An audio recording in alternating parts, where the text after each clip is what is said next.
name is Kondratiuk. I'm the Director of History for the Massachusetts National Guard. I've been doing this for 19 years. Before that, I was a military historian in the Army for over 20 years. So I've been doing this thing for 38 years, and I'm still learning every day. The other thing I do is the National Commander of the 26th Division Veterans Association, and I'm the co-chair of the Massachusetts World War I Commission. So I'm really into World War I, and it's the 100th anniversary. We're winding that up, and thank you for inviting me here today to Bourne. I was supposed to bring the other thing I do is we're in charge of all the military records of Massachusetts men and women from 1775 to 2018. Nearly 3 million records for how many served. And I was going to bring, we have an actual roster of Bourne men. I don't think there's any women. And I forgot to bring it. We had a ceremony yesterday in Natick. We dedicated the new Natick Armory as the private first class Michael Perkins Armory. And Perkins was one of the Medal of Honor recipients from the Yankee Division World War I. So very nice story in today's Boston Globe. That's why I forgot the Bourne list. But there were a number of men from Bourne in the 26th Division. I think there were like 5 or 6. And I was looking at the rosters for the other towns on the Cape, and as you would think, many joined the Navy. And if the Army, of course, was much larger than the Navy. And then you also had a number of young men that were in the Coast Guard from the Cape as well. So, well, with that, I'll get into my remarks. I'm largely going to talk about the organization of the 26th Division. I'll go a little bit into combat of the division. And I'll preface my remarks, but just by saying the state of the U.S. Army in 1917. The U.S. Army was 127,000 men, which is a very small number. And with the National Guard on the first day of the war, with the National Guard preparing to mobilize, there were only 300,000 men in the entire military in uniform on the Army side anyway. The Navy was quite small. The Marines everything was small. We were not a nation that was prepared for war. And one of the things that strikes me about World War I is how quickly we ramped up. We went from an army of 300,000 to an army of 4 million in a year and a half. That's amazing. Not only did we do that, but we built huge military installations all over the United States. Some of them still being used to this day, to house the men, to train them. And of course, the only one in New England was the mobilization camp in Ayer, Camp Devon. Still a portion of Fort Devon still open. But if you look at the United States going into the war, we came in unprepared, as we usually do. That's our history. We were unprepared for World War II militarily as well. And then we become a world power as a result. And at the end of the war, we elect not to take the world power stage anymore. So with that, there's so few of us here. And if you want, I think, if you want to ask a question, please interrupt me. If something strikes you, or if I say something, maybe you want to expound on it a little bit, or even if I say something that maybe you think is something else. But there we go. So, well, since my dad was in the Navy, I have to say the Navy didn't lose one one soldier to enemy action getting off. And the convoys, I was aware of that. Yeah, convoys were a very important thing, and the Navy, of course, the whole convoy system, sending ships over there. And there's a great photograph in this room over there of a very large, overloaded American transport going overseas, carrying thousands of troops. So I'll start with the organization, the whole concept of the 26th Division. The 26th Division is the first division of the National Guard. It gets the number 26, and I'll explain that a little bit later in my remarks. But it was organized from the National Guards of the New England states. 60% of the soldiers came from the Massachusetts National Guard, and it was the largest unit that Massachusetts sent as a body into the war. Under American military policy and tradition, the National Guard was the largest military component in the United States from 1775 to 1941, And it consisted of 170,000 men nationwide in 1917. And I mentioned earlier that the regular army was only 127,000. When the war starts, the Massachusetts National Guard is only 10,000 men. But the Guard was in fairly good shape in April 1917. It had returned to duty 5 months previously from 6 months service on the Mexican border. And you know, they say history doesn't repeat itself, but it sure does rhyme. And the National Guard is still on the border with Mexico the last several years. The Guard was on the border, 150,000 of them, because Mexican revolutionaries, if you know your history, Pancho Villa raided the United States several times. We did not have enough troops, so the entire National Guard was called up. And the Massachusetts Guard sent 8,000 men. They got there at the end of June of 1916. They were there until November. And they were not well prepared when they got there. You know, they had not been mobilized since 1898. There was shortages of equipment. They showed up wearing, for example, wool uniforms in the Texas. You know, it was 90 degrees in Texas. Took the Army several weeks to issue cotton uniforms. But the thing is, they were trained. It was a hard school of soldiering that they had to learn, both officers and enlisted. And there's a great photo over here on the side of the Doughboy unit. It's probably a National Guard unit, and they're doing route marches along the border. Why were they called doughboys? Anybody know? They were called doughboys because at the end of the day, when they come back to these marches, they had this white alkalized powder from the roads, and pretty soon the media started calling them doughboys. You know? And that's the name the American soldier brought over. The French called us Sammies, and that came from Uncle Sam. So we call her, you know, people over here call them doughboys, but the French call them Sammies. I'm not sure what the Brits call them, other than probably Yanks, I guess, right? So but when the Guard got back in the late fall of 1916, the National Guard units, officers, and enlisted men were well trained. And the Guard, the Massachusetts Guard, the state put its own money into the National Guard. The federal government spent very little on the National Guard at that time. So Massachusetts had a reputation, a tradition of spending money on its troops.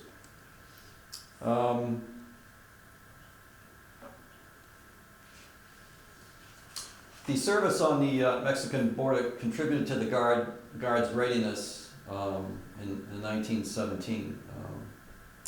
And that helped a bit. It helped a great bit because the officers were experienced, and the NCOs, the sergeants and the corporals were experienced, and many of the enlisted men stayed in instead of getting out. So and the Massachusetts National Guard at that time consisted of 2 brigades, 4 infantry regiments, a signal battalion, which is new to the Army.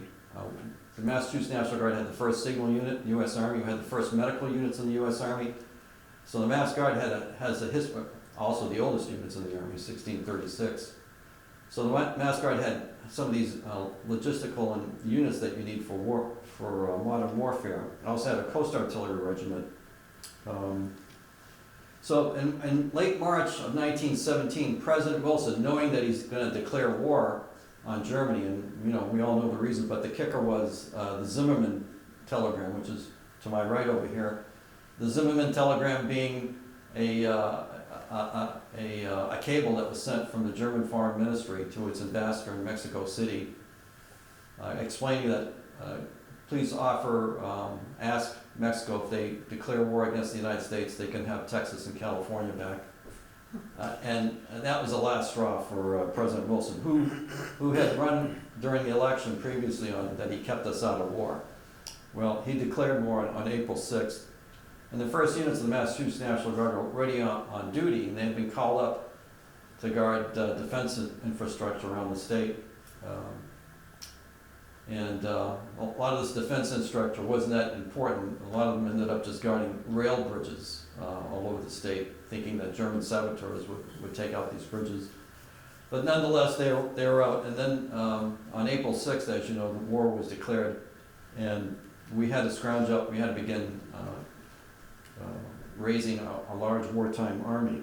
In June 1917, Congress passed the Selective Service Act.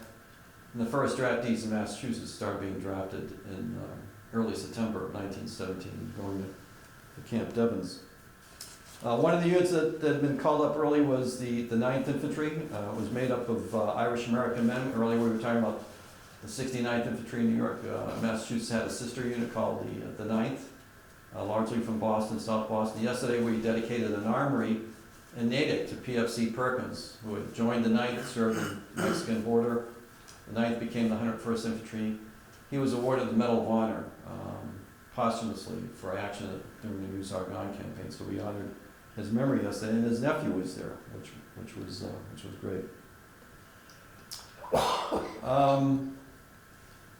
Now, the Adjutant General was Brigadier General Leroy Sweetser, had his office in the State House, and he kept asking the War Department, can I recruit to war strength? Because in the military, back then, the National Guard was at peacetime strength, wartime strength was higher, and it took the War Department in Washington 40 days before he had permission to recruit to war strength. So the National Guard enlisted another 6,000 men during May and June of 1917, thus increasing the strength to 16,000.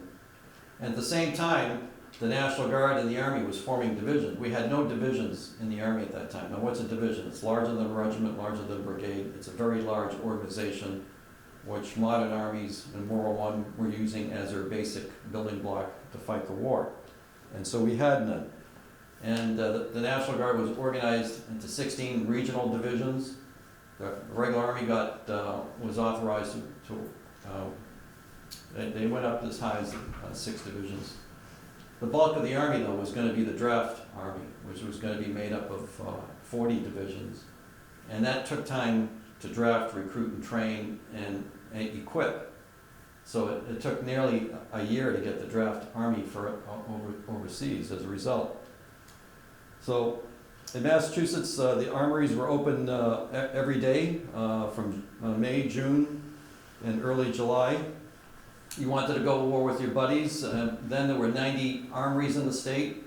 The closest one, there was none on the Cape here. It just did not have the population base. Closest National Guard unit was in Plymouth.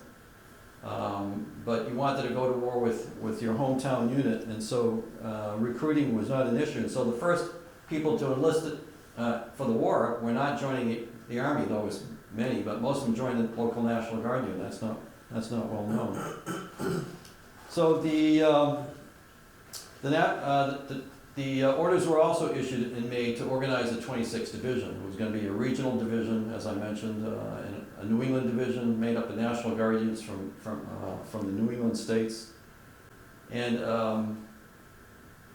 the division was going to be 28,000 men. That's a huge organization. A U.S. division was 3 times the size of a British or French division. Much too large, much too ponderous. But yet General Pershing, who was made the commander of the AEF, decided he needed a large organization to fight the war. And so the National Guard now and the Army had to now create this new type of organization, a division. And also the regiments were much larger. The National Guard regiment was 1,500 men. Under this new table of organization, it was 3,500. So it would take 2 National Guard regiments to make 1 active duty National Guard regiment, and that's what happened. Massachusetts was allotted the 101st Infantry, and it was made up of the 9th, plus the 5th Regiment of Greater Boston area. The 104th, which originally was going to be the western part of the state, was actually made up of regiments from all over the state to make that. Maine and New Hampshire created a regiment called the 103rd, and Connecticut formed a regiment called the 102nd, all National Guardsmen. The general mobilization of the Massachusetts National Guard took place on 25 July 1917. By then there were 16,500 guardsmen. They reported to their armories. And within a few days, they got orders to go to the 3 mobilization camps in Massachusetts. Camp Framingham, obviously in Framingham. The western units reported to Westfield, Mass, Camp Bartlett, and the artillery went to Boxford to form the 51st Brigade of Artillery in the 26th Division. So Massachusetts organized the 101st Field Artillery and the 102nd. The 103rd was made up of Connecticut and Rhode Island troops. And I can talk about the various variations on how to create these regiments, but I want to just skip over and say, because they had to take 2 National Guard regiments and make one out of it, they would take Company A, for example, of the 6th, and Company A of the 8th to join Company A, the original 2nd Regiment, to create the new A of the 104th. And because, you know, if you fight, I remember those of you who know Civil War history, the regiments were also called the 1st Massachusetts, 2nd Massachusetts, and so on. And that was the system until 1917, and finally the Army said, we can't do this anymore, it's too confusing. Every state has a 1st Regiment and a 2nd Regiment. From now on, we're going to issue federal numbers. So the National Guard now adopts a federal numbering system for its regiments. National Guard gets 101, and all the units here in Massachusetts start with 101, and it goes up to 200 for the Guard. The National Army regiments start at 301, and regular Army and the low numbered regiments 1 to 99. So that's the system that's in place. At the same time, the infantry is being organized. I always talk about what happens to the cavalry. One of the units I belonged to was a cavalry unit, and because there was no need, as you would expect, for horse cavalry on the Western Front, the cavalry was either organized as converted to field artillery, or in this case of the 26th, all the cavalry in the wingmen became machine gun battalions. Machine gun being a large killer on the battlefield, but the actual largest killer on the battlefield was artillery, because artillery was always raining down on everybody, 24 hours a day. Terrible. I would say 60 to 70% of all casualties in World War I was from artillery shelling. There's a unit in Boston called the First Corps of Cadets. Its mission from 1741 to 1917 was the governor's bodyguard. And it was no place for it in the 26th Division, so it had to swallow its pride and become the 101st Engineer Regiment. And the regiment was trained at Wentworth Institute, now Wentworth College, where they try to train as quickly as they can to create engineer troops. The New England states also had to contribute their logistical units, the few that they had. And most they had to create from scratch, that didn't exist, but there were some medical units, and as I said, the Mass Guard had a signal battalion, which now became the signal battalion of the 26th Division. I kind of skipped around. I did say 28,000 men, but to move this division took 14,000 mules and horses. And so these mules and horses had to be shipped from Newport News, Virginia. And as trucks were introduced, the number of horses and mules went down to 7,000 during the war. But can you imagine that? It was 1 horse and mule for every 2 men. That's a lot of animals to take care of. Not only to take care of, but you got to feed them, right? Fodder, and talk about the logistical headache of trying to care and feed all the horses and mules that you had. Another issue.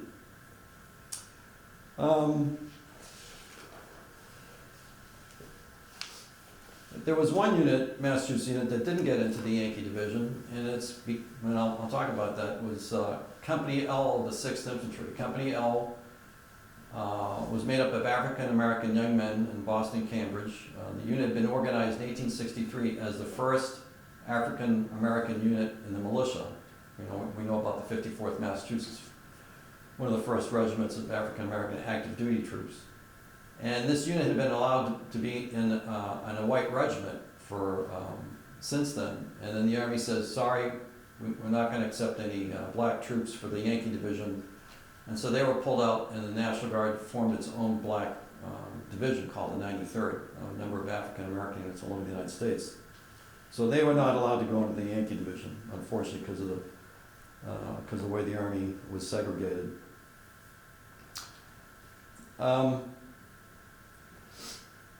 want to read something. I talked about Lawrence Stallings just a few minutes ago in the book, and I want to read an excerpt from his book called The Doughboys. Lawrence Stallings was a Hollywood writer, and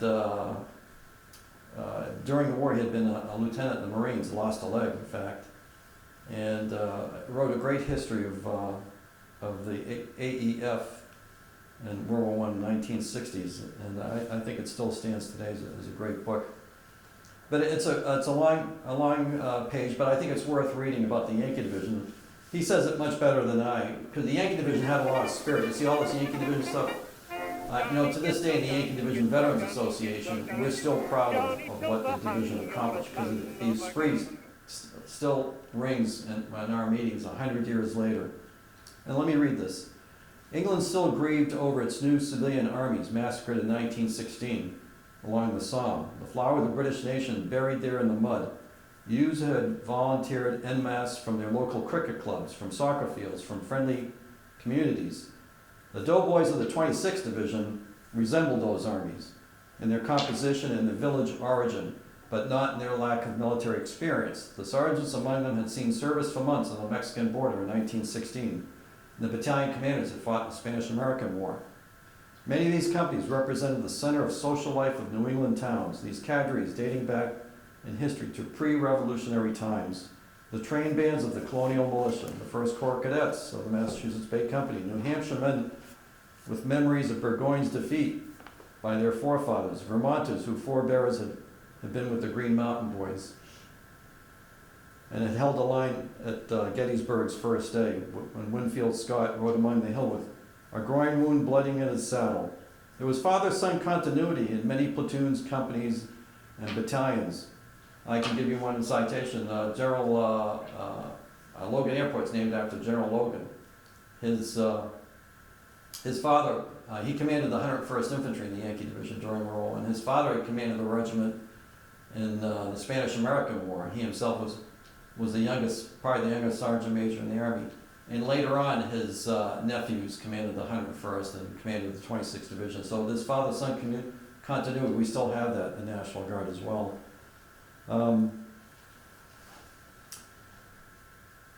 The rank and file was not confined to old stock. Many of its best men were fresh volunteers whose first memories were of setting lobster pots with Portuguese-born fathers, from families where the breadwinner came from home from a Polish man's shoe factory, or an Italian fruit stand, from Irish lace curtained windows on the Quincy side of Boston.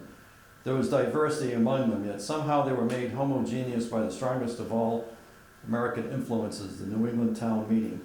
Captain Miles Standish would have been signed them all up. Top Sergeant Benny Shapiro, who won the Distinguished Service Cross, a remarkable field medic named Rudolph Foster, Chicopee Falls, who carried a purloined stock of morphine and gave hypos to badly wounded in defiance of all Army regulations. And a private named Abraham Cohen, who wore the red and white bordered ribbon of the Distinguished Service Cross. These guardsmen did not care a damn about the regular Army. They held themselves better men than the catch-all regulars of the peacetime Army. Officers knew their men, where they lived, they talked with their mothers, they had a fierce loyalty, and had been elected to officer rank. And the old National Guard, you could be elected to the rank of second lieutenant by your enlisted men, which had been the colonial way of selecting officers since 1640. Even those who had stooped to the chicanery of militia politics to gain commissions set about conscience-stricken to make good officers themselves and to shine up to the West Pointers who came around. When they came ashore in France in September 1917, their infantry was the best coached riflemen in the American Army. They were commanded by a West Pointer, Major General Clarence Edwards, who is staring here right behind me, named Camp Edwards right down the street. Himself was frowned upon by many of his fellow Army officers for his effusive magnetism and charm. I'd go on here for a minute, but Clarence Edwards was a regular Army general, commanded the division when it was organized in August of 1917, and had this magnetic personality. Soldiers can know when an officer or a general is faking it. In other words, being concerned with their welfare and really not. He truly was concerned with his soldiers, so much that his superiors did not like that. In fact, he was accused of being too militia, too National Guard. He did not toe the regular Army line. The 26th was lucky to have him as a commander. So that was that extract from Lawrence Stallings, a bit long, so I kind of apologize for that, but it really captures the spirit of the Yankee Division. Now, the division is being formed in August of 1917, and General Edwards wants to get over to fight the Germans. And there's two stories on this one, but the story that I like the best is that General Edwards sent some of his officers to the ports of Hoboken, New York City, and Montreal looking for empty ships, and he found them. And here is August 22nd, the division was formed. 3 weeks later, he's sending his troops out from Massachusetts onto ships going over to France. So as a result, the 26th started leaving as they found ships all over on the East Coast, September and October. And by the end of October, the 26th is the first full division overseas. Yes. Were those British ships? They were British ships. Okay. Yeah, not American, they were British, yeah.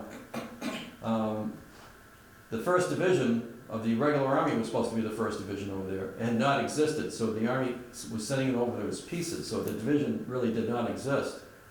The plan had been for the 42nd Division, the Rainbow Division, another National Guard division made up of units from all over the United States, to be the first division. And the first public affairs officer of the Army thought it would be a great thing to have a division from the North and the South. You know, we're all, after the Civil War, 60 years, we'd show America at its best, I suppose, right? And that officer came up with the idea as Douglas MacArthur. And Douglas MacArthur came up with the idea and had himself appointed as a colonel in the division, chief of staff, later became brigadier general. Well, they were the 3rd division to get over there, in the 2nd National Guard division. So here comes the 26th, it's there in France. Even the French did not expect them. And they were untrained. They were untrained for modern war. They could handle the Mexicans, but handling the Germans was another issue. And so they went into a training regimen for the months of November, December, and January. They were taught by the French. And they were put in barns wherever they could put troops in a very cold winter in France. It's snow and everything, no heat. And the troops are out there every day training, whatever they had to do, trench warfare. And so it was a hard winter for the Yankee division. However, by the end of January, they were judged trained enough, I won't say well-trained, but trained enough that they go into the trenches. So the 26th goes into the trenches just days after the 1st Division goes into the trenches. And to make sure that, the Yankee Division and the soldiers know what they're doing, they pair them off with a French unit, a sister French unit. So here they are on the line in Chemin des Dames, which is 40 miles northeast of Paris. And for a month and a half, they're with French units that show our Yankee Division soldiers how to fight and survive in the trenches. Now, while they're in the trenches during the day, this part of France has several, probably over 100 limestone caves, limestone building blocks to build the churches in Paris. So the Yankee Division soldiers would sleep in these caves, free from German artillery,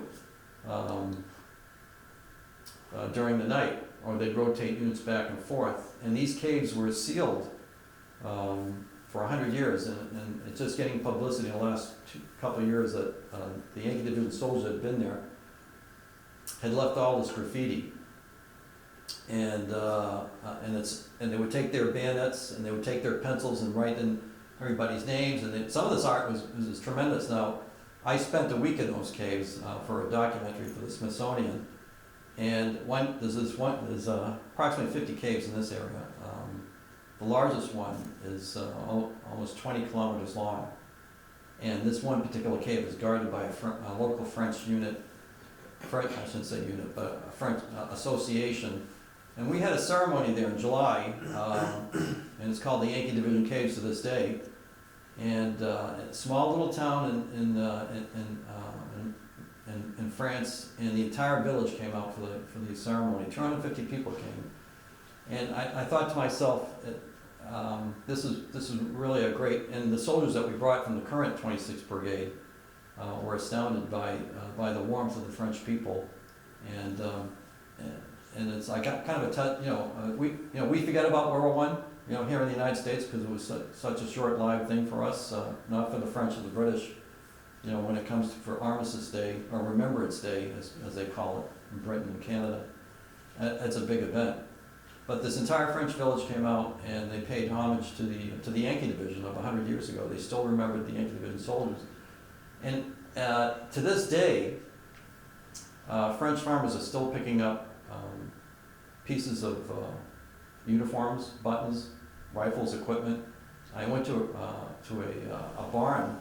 A guy built an entire barn, didn't have any cows in there. It was all Yankee Division equipment that he had you know, his tractor had picked up over the years. It was incredible. Little buttons from Vermont and insignia from all over the place. To me, it was incredible to go back. And of course, to this day, French farmers are still digging up live artillery shells from 100 years ago. So not that I would see them, but every week they would put them on the side of the road to this day, and a French ordnance unit picks them up on a bi-weekly basis. That's how much artillery was fired during World War I.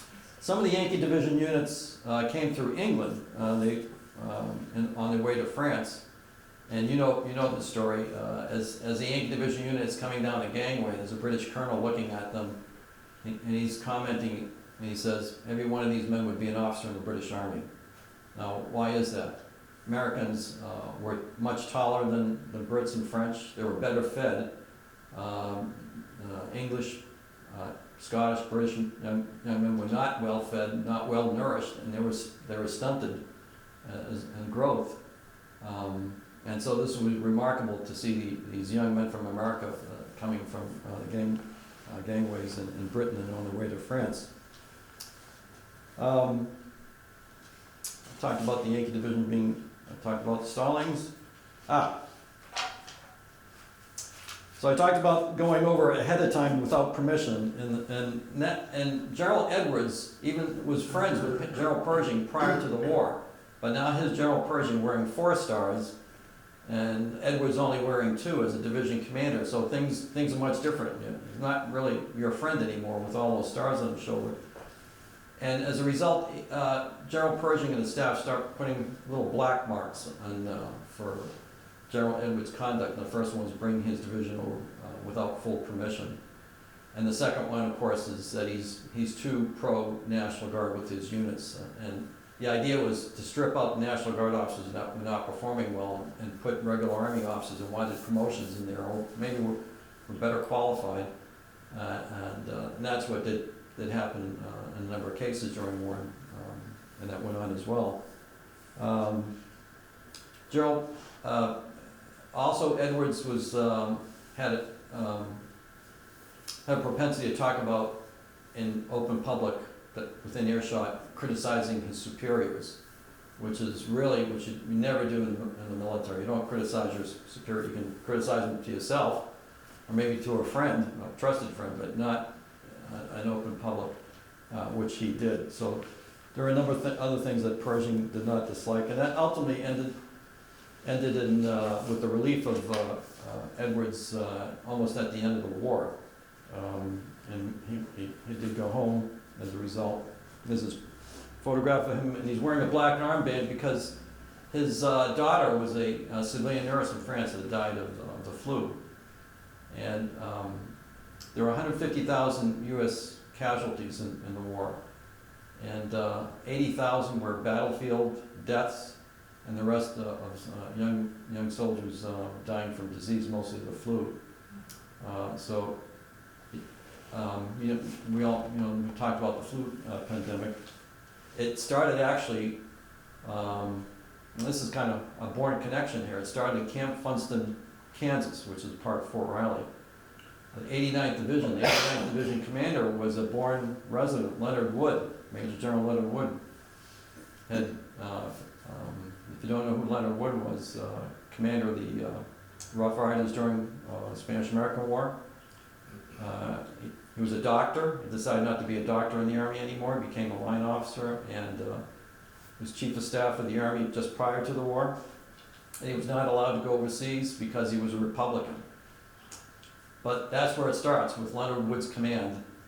And for whatever reason, well, the reason was somebody had to be transferred from Camp Funston to Camp Devens, Massachusetts, and they brought the flu with them. And Camp Devens was the epicenter of the flu on the East Coast.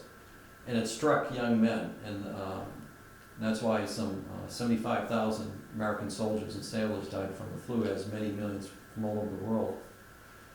Now, as the Yankee Division now gets its baptism in battle, with the French in March of 1918, this was kind of having a, remember when we had bicycles with training wheels? It was a training wheel experience for the Yankee Division. Then it gets transferred to another sector that's a little bit more active. And the 104th Infantry sees a lot of action. The French are so impressed that it awards them the Brigadier, a unit gallantry award, the first one ever awarded to an American unit. Several weeks later, the 102nd Infantry of Connecticut is hit very hard at Cheshire by a German stormtroop attack. So this was the first, the Germans wanted to see how the Americans were going to react, and they selected the 26th. The 26th was taking a front that was much longer than it should have had.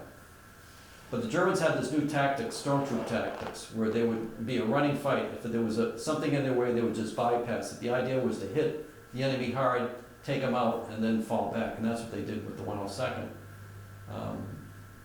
The 102nd stands, Connecticut men, they stand, they get pushed back. It's a fight within the village, and in fact they go so far, we were talking about the story about the cooks are picking up their meat cleavers and fighting with the Germans.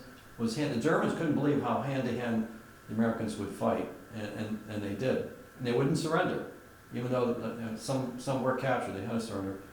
And the Germans sustained 500-600 casualties. The Yankee Division sustains 506 casualties. So it's really a draw. The Germans are impressed by the stand of the Americans.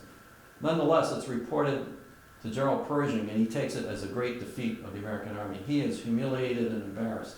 And while this is going on, the French and the British are going to him and said, "Listen, your troops are not trained.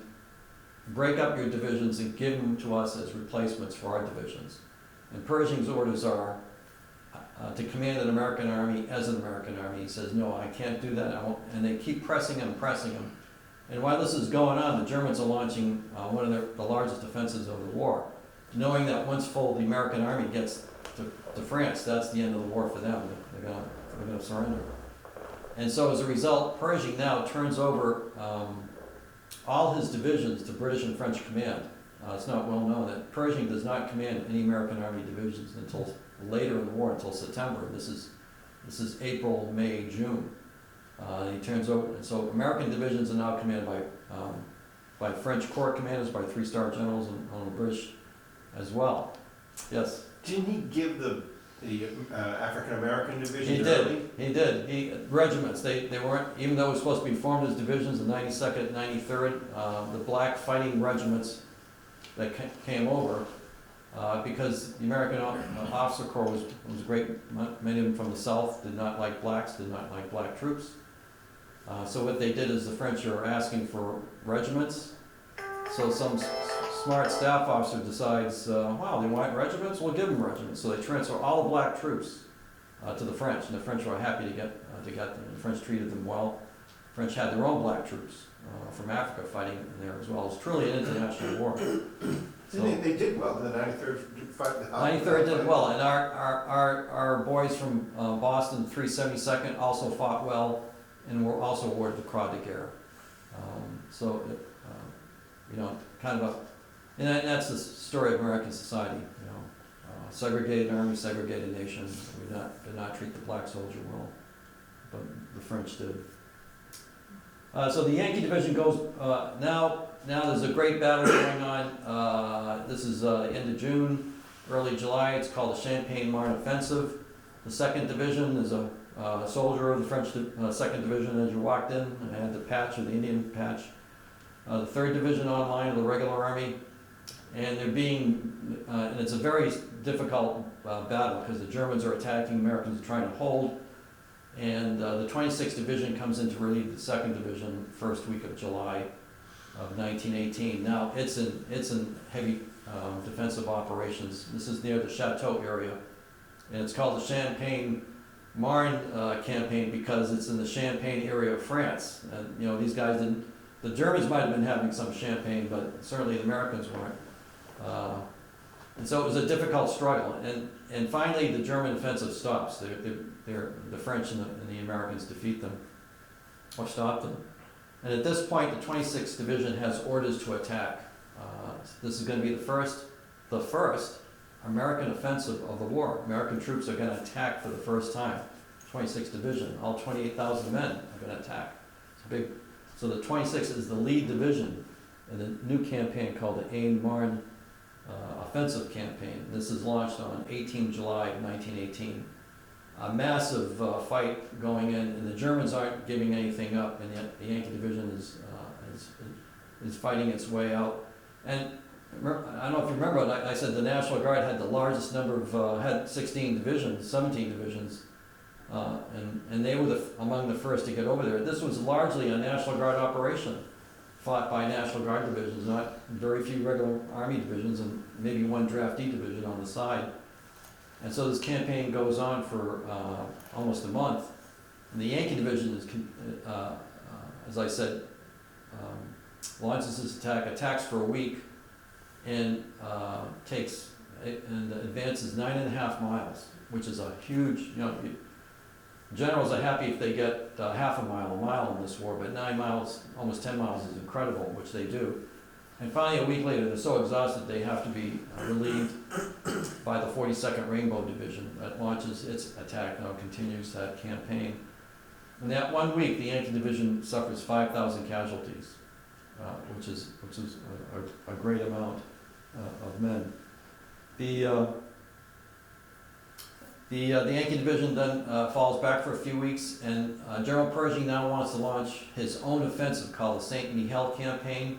September, 1 week, mid-September of 1918. He now commands his units, his divisions, and the French give him a sector of the line, and there's this bubble called a salient, a bulge in the Allied line, and Pershing, in a really brilliantly conceived operation, pushes the Germans out, and it's an American victory.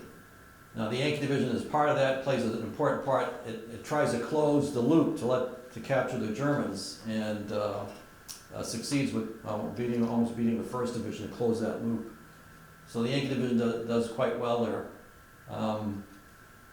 And now it's the end of September, and the 26th is giving a kind of a secret mission. The secret mission is to go to what the north of Verdun, which becomes the Meuse-Argonne campaign, and to launch a surprise attack, or a feint, F-E-I-N-T attack, to draw the Germans out from this one part of the sector, which they do for weeks, excuse me. It's largely successful, and then 26 drops back. Meanwhile, the entire American Army, I would say probably 250,000 men at this point, 300,000, attack in the final offensive of the war. And this is the most difficult campaign for everyone, for the 26th Division, for all American divisions, where they take the greatest number of casualties. And as we know, the war ends on November 11th. And I don't know if you know this, but General Pershing, knowing full well that the hostilities are going to end at 1100 hours, the 11th of November, orders his generals to launch an attack early that morning. Now, why would you waste lives doing that? He wanted to make sure the Germans were really going to end the hostilities, which they really were. As the Americans are attacking, including the 26th, 9 o'clock, 10 o'clock in the morning, the Germans can't believe it. They stand up and say, "Go back, go back, go back." And of course, the doughboys don't go back, they attack. And the last soldier that dies, who's from Baltimore, dies at 10:59 on the 11th of November. And that's the end of the war, at least hostilities. Well, 26 now goes back and regroups. It's waiting for ships to go back. There's not enough ships for everybody to go back at the same time. Finally, they start leaving France at the end of March. They get back to Boston mid-April 1919. There's a huge parade at Camp Devens, 20,000 Yankee Division men. They say there was 150,000, 200,000 spectators who wanted to see their boys. The thing about the Yankee Division, everybody in New England knew someone in the Yankee Division or had a friend that had a relative in the Yankee Division, because New England was quite small. And so it was the hometown unit. We see a newspaper over there. Every day there would be newspaper articles about the Yankee Division in every newspaper in New England. The Boston Globe sent the first embedded reporter in American military history with the Yankee Division, Frank Sibley, and he sent articles back every other day about soldiers in the Yankee Division. These were read with great interest at home. Yes? Didn't he come up with a nickname? Yeah, he did. He called, yes, well, he says he did. Yeah, well. So every division in the U.S. Army has a nickname, and so General Edwards, sitting in his office in September of 1917, and has the media there, and he says, "Gentlemen, by what nickname shall we call the Yankee, 26th Division?" I gave away the story, and Sibley said, "Well, General, they're all Yankees. Let's call them the Yankee Division." And so that's where the nickname came from, the Yankee Division. So to this, and the shoulder sleeve insignia is a YD. For Yankee Division, it was the YD was an emblem for equipment in the beginning of the war, and then became the shoulder sleeve insignia at the end of the war. So, after this grand review at Camp Devens, the 26th Division marches through the city of Boston, 27 April 1919. It is the largest military parade in Boston history, still stands to this day, over 20,000 troops, and over 1 million spectators. And as far as I know, Boston didn't have 1 million spectators for any parade until the Boston Red Sox won the World Series in 2004. And that's the story of the Yankee Division. So thank you for coming out on this very rainy day. So with that, if there's any questions, if not, we can go back to our, go and enjoy some pastries and other things back there. So thank you again. Appreciate it. Yes, sir. Not directly connected with the 26th, but relevant to that time frame of World War I. A large number of people don't realize that the states still had their own naval militias, throw back to when they had their own state navies, Right. When the country was formed. And that continued through World War I. And the Navy decided it didn't want an equivalent of the National Guard. It wanted naval or federal control over all of its aspects. But there were naval militia that served, that were called up as part of the militia and part of the Right. general call-up, including a company of Marines. Two companies. Two companies. I thought this gentleman particularly, where he had some Navy influence. Yeah, there was no naval reserve prior to World War I, and 20 states had a naval militia, had a naval reserve because they thought it was important. And the Navy went along with it. It was actually the Navy administered and paid for a portion of the training. And the Massachusetts Naval Militia had 2 ships tied up in the Boston Naval Shipyard that they would train on. And again, 2 companies of Marines, right? After the war, the Naval Militia largely went away because the Naval Reserve was created and the Marine Corps Reserve was created.